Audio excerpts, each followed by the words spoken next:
twongeye kubasuhuza tubifuriza amahoro y'Imana abakristo bavandimwe Kristo Yesu akuzwe. Uyu ni wa mwanya musanzwe mumenyereye aho dusangira ijambo ry'Imana. Uyu munsi turi kuwa gatatu tariki ya 15 Ukwakira umwaka wa 2025 aho duhimbaza mutagatifu Teresa wa Avila. Isomo Kiliziya duteguriye kuri uyu munsi turarisanga mu ibaruwa mutagatifu Paulo intumwa yandikiye Abanyaroma umutwe wa 2 kuva ku murongo wa 1 kugeza ku wa 11. Zaburi ni ya 62. Evanjili ni ya Luka umutwe wa 11 kuva ku murongo wa 42 kugeza ku wa 46. Murakoze, reka dukurikire ijambo ry'Imana. Kristo Yesu akuzwe. Isomo ryo mu ibaruwa mutagatifu Paulo intumwa yandikiye Abanyaroma. Ntacyo uzabona wireguza wowe muntu ucya urubanza uwo uri we wese, kuko iyo ucira undi urubanza uba witsindisha ubwawe, kuko ugenza utyo nawe wowe uca urubanza. Tuzi ko Imana izacira urubanza abagenza batyo ikurikije ukuri. None se muntu ucira urubanza abakora ibyo bintu kandi nawe ubikora, wibwira ko uzasimbuka ute urubanza rw'Imana? Cyangwa se waba usuzugura impuhwe zayo zitabarika, ubwihangane n'ubugwaneza bwayo, ukirengagiza ko ubuntu bwayo bukureshya ngo wicuze? Noneho rero, kuko wanangiye umutima wawe ukanga kwicuza, urihunikira uburakari bwa wa munsi w'uburakari Imana izahishura ko ica imanza zitabera, yo izitura buri wese ikurikije ibikorwa bye. Ubugingo bw'iteka ku batacogoye mu gukora ikiri cyiza, bashakashaka ikuzo, icyubahiro no kutazapfa, naho uburakari n'umujinya kubivumbuye ntibumve ukuri, bakayoboka inabi. Impagarara n'ishavu birakokama buri mutima w'umuntu ukora ikibi, uhereye ku Muyahudi ukageza ku Mugereki. Naho ikuzo, icyubahiro n'amahoro kuri buri wese ukora icyiza, uhereye ku Muyahudi ukageza ku Mugereki, kuko Imana itareba igihagararo cy'abantu. Iryo ni ijambo ry'Imana.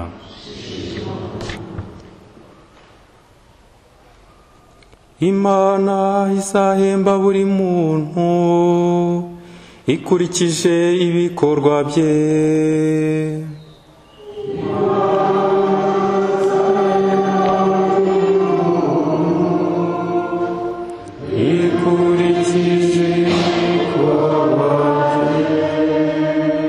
Mutima wanjye shakira amahoro iruhande rw'Imana yonyine, kuko amiringiro yanjye yose ariyo akomokaho, niyo yonyine rutare rwanjye n'agakiza kanjye, niyo buhungiro butavogerwa, sinteze guhungabana. Imana izahemba buri muntu ikurikije ibikorwa. Agakiza kanjye n'ishema ryanjye mbikesha Imana, niyo rutare rudahangarwa n'ubuhungiro bwanjye. Rubanda mwese nimuyiringire igihe cyose, muyibwire kibari ku mutima, rwose Imana niyo buhungiro bwacu.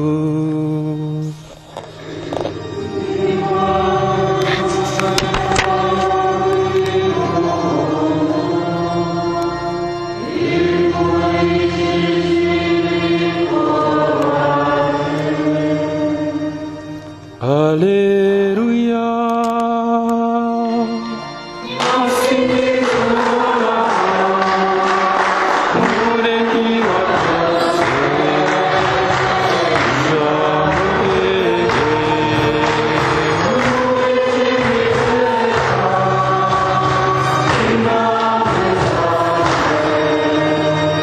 Amategeko y'Uhoraho anezereza umutima, akamurikira umuntu.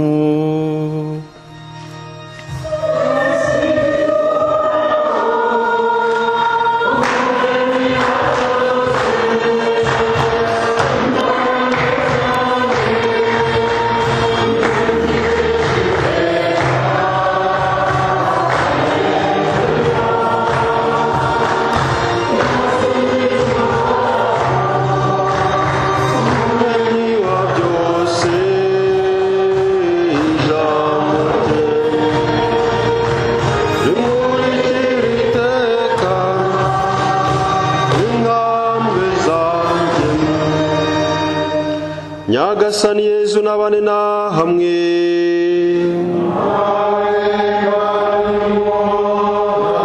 Amagambo yo mu Ivanjiri ntagatifu uko yanditswe na Luka.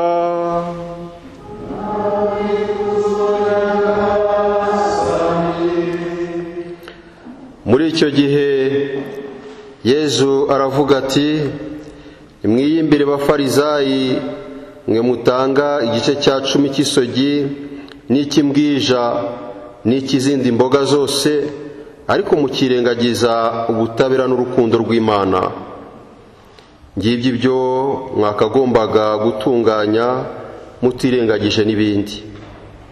Nimwiyimbire bafarizayi, mwe mukunda intebe za mbere mu masengero no kuramukirizwa ku karubanda. Nimwiyimbire mwe mumeze nk'imva zitagira ikiziranga, bakazinyura hejuru batabizi. Nuko umwe mu bigisha amategeko abwira Yezu ati, mwigisha, iyo uvuga utyo natwe ubudutuka. We rero aramusubiza ati, nimwiyimbire namwe bigisha amategeko, kuko mukorera abantu imitwaro iremereye, ariko mwe ntimukoze n'urutoki rwanyu kuri iyo mitwaro. Iyo ni Ivanjiri ntagatifu.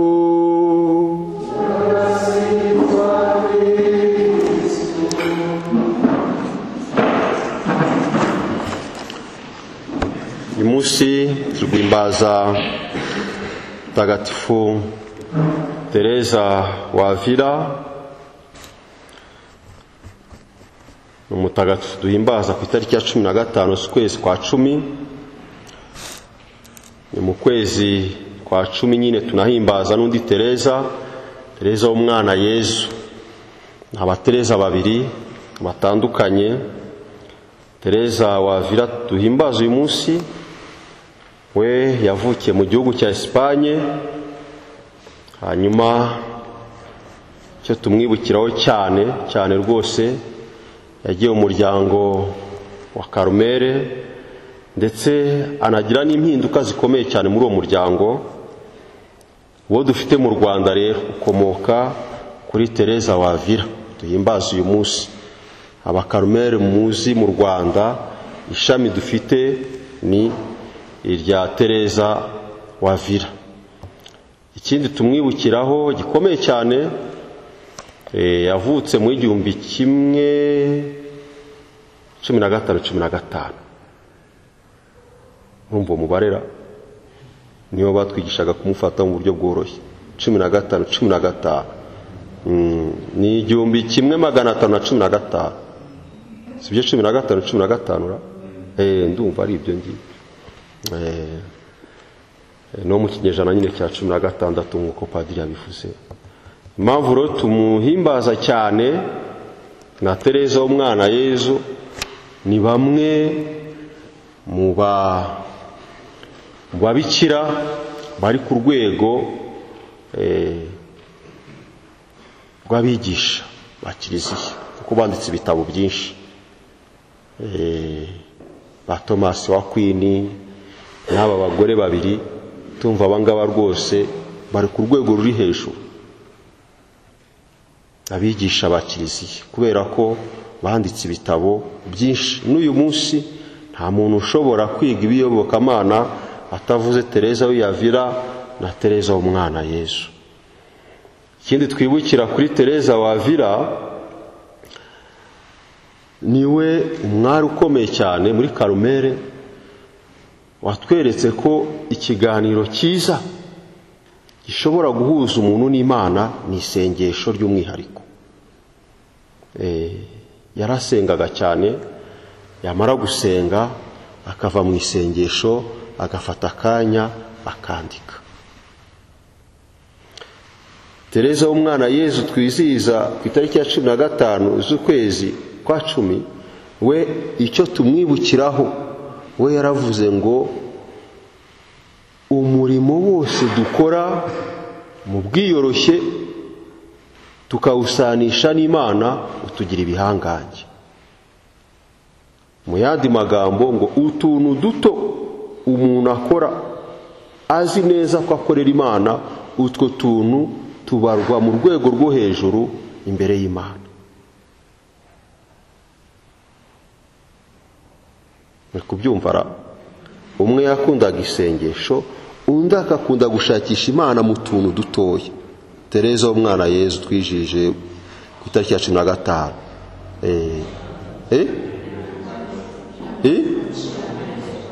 Tereza w'Umwana Yesu twijije ku itariki ya 15. Tereza w'Avila twizihiza uyu munsi niwe twizihiza uyu munsi nyine ya mbere z'ukwa 10. Murakubyumvara, impamvu navuze ko ari babiri n'ubundi tutabizi twese biratuvanga. Ndabivuze ko imiryango remezo ntabwo baba bazi kubatandukanya, kandi namwe ndabizi duhuje icyo kibazo. Mu byumve gutyo, Tereza w'Avila n'uyu munsi, Tereza w'Umwana Yesu twaramwijije mu gihe cyatambutse ku itariki ya 15. Iya mbere z'ukwa 10, iya mbere z'ukwa 10. Tereza w'Avila ni 15 z'uyu munsi. Mwabyumvise rero ubwo ngubwo. Amasomo atagatifu uyu munsi rero duhimbaza aravuga ku bintu bibiri bikomeye cyane. Icya mbere twakizirikanye mu Ivanjiri, ni ibikorwa bigaragaza idini rya muntu. Nicyo Yesu adushishikariza uyu munsi, ubutabera n'urukundo by'Imana. Icyo twakora cyose tutimika ubutabera. Sinzi iyo tuvuga ubutabera, sinzi niba mubyumva, oya mubyumve mu nkiko cyangwa oya. Igikorwa cyose ukora kimika ukuri, nicyo gikorwa cy'ubutabera, hanyuma kigaherekezwa n'urukundo rw'Imana.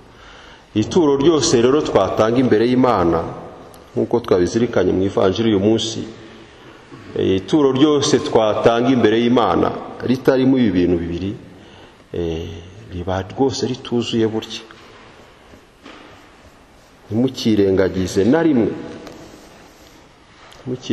na rimwe igikorwa kirimo ubutabera n'igikorwa kirimo urukundo rw'Imana, niryo dini nyakuri.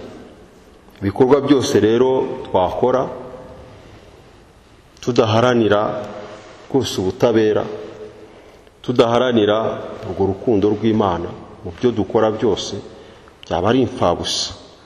Uyu munsi Padiri rero yabivuze neza, mu buryo bw'umwihariko aka kanya tuba twafashe nako kugira ngo twongere twibutse uru rugo rwahawe Mama Faustina na Yohani Paulo wa kabiri, bose bakaba ari abatagatifu b'ikinyejana cyacu, ntabwo ari abakure cyane. Nta kindi kwari ukugira ngo impuhwe z'Imana zigaragazwe n'ibikorwa umuntu akora. ubutabera bw'Imana bugaragazwe n'ibikorwa umuntu akora. Iyo tuvuga kwigana Imana nuko tuba dufite aho tuvoma hano muri uru rugo. Mama Faustina na Papa Yohani Paulo wa kabiri tumva ari abantu b'inkingi zikomeye twakagombye kwigana mu bikorwa byacu bya buri munsi. Ubutabera, urukundo by'Imana rwose bigahumura mu bikorwa byose dukora hano. Cya kabiri ngira ngo tuzirikane uyu munsi twakizirikanye mu isomo rya mbere. Pawulo nimwe yandikira Abanyeroma, cyari igihe gikomeye cyane. Abaromani bari batangiye kwirara, bumva ko Yesu yaje gutabara abantu bamwe, abandi akabirengagiza, ku buryo bamwe bavugaga ngo aba ni abapagani, ni twebwe ubwoko bw'Imana. Nuko Pawulo arababwira ati mujye mwihangana, ntimugacire abandi urubanza. Mu yandi magambo, kutambika ubusa umunyabyaha burya bigira akamaro cyane. Ahantu narindi ndababwira ngo burya niba hari ikintu kibabaza gishobora gutuma n'umuntu adahinduka, ni ukuvuga inenge y'umuntu ku mugaragaro.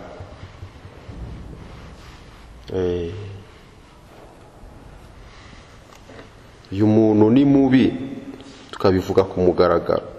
Niyo naba ndi mubi gute byangora kwakira ububi bwanjye, kubera ko uwo ndiwe wamushyize ku karubanda. Kandi wamushyize ku karubanda, kamere muntu no hantu mbona ko dufite twese inenge. Pawulo nimwe rero yandikiye ibaruwa yongeye kubwira abantu b'icyo gihe, natwe aratubwira uyu munsi, ndabinginze mwe kwigira abacamanza, mugacira abandi urubanza. Atari ukubera ko ari abera cyangwa mwe muri abera, oya, icyo mukora cyose mujye mugikora mwibanga, mu mpuhwe, mu mbabazi no mu rukundo.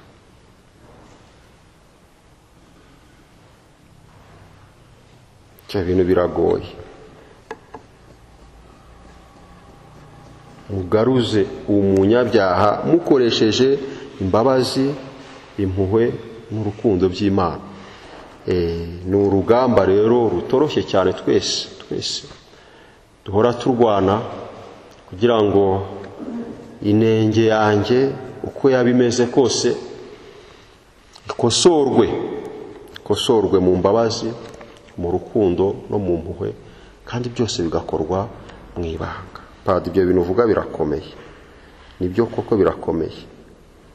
Kindi Pawulo nimwe yongeye ngo none se muntu ucira urubanza abakora ibyo bintu kandi nawe ubikora, ubwo ni iki ubongereye? Ni Pawulo nimwe ubivuga. Byibuze niba uciriye abandi urubanza, cira abandi urubanza ariko uzi neza ko hari icyo ugiye kunyongerera mu buzima bwanjye. Biba akarusho rero, Yesu yarabitwigishije, no muri Zaburi y'uyu munsi wongeye barabitwigisha. Uwo nkunda ko yaba ameze kose, imbabazi, urukundo, impuhwe by'Imana bigomba kumperekeza kuwo ngiye kubwira inengeye. Tumva ari cyo kintu gikomeye cyane twasaba Imana, igakomeza ikatumurikira. Nta muntu ubaho atagira inenge, nta muntu ushobora kubaho kwavuga ngo n'intungane bwira icumuye inshuro 7. Nta muntu wabaho atagira iyo nenge, ariko ugukosorana kwiza, gucirana urubanza kwiza, ni ukuri guherekezwe n'imbabazi, guherekezwe n'impuhwe, guherekezwe n'urukundo rw'Imana. Bituma abantu bisubiraho cyane, bituma abantu banezeza Imana cyane, n'ibyo dukoze byose bikaduhishurira ko turi mu rugendo. Imana izahemba buri muntu ikurikije ibikorwa bye. bikorwa bye, bikorwa byiza. No gukosora muvandimwe wanjye mu ibanga nabyo biri mu bikorwa Imana ikunda. No kubwira mugenzi wawe inenge afite mu ibanga nabyo burya ni igikorwa cyiza Imana ishima. Mwibaze twese ko twicaye hano, Imana iramutse ishyize hano cya televiziyo kinini kagaragaza inenge ya buri muntu wese, bahaza twese twahinda umushyitsi, dushobora kugwa hano rwose igihumure, dushobora kugwa igihumure rwose. Ariko Yezu ni mwiza, burya tubikira amabanga menshi. Imana izahemba buri muntu ikurikije ibikorwa bye. Yezu mwiza akomeza tumurikire, tuba abacamanza beza baherekezwa n'impuhwe, imbabazi n'urukundo by'Imana. Nyagasani Yezu nabane namwe.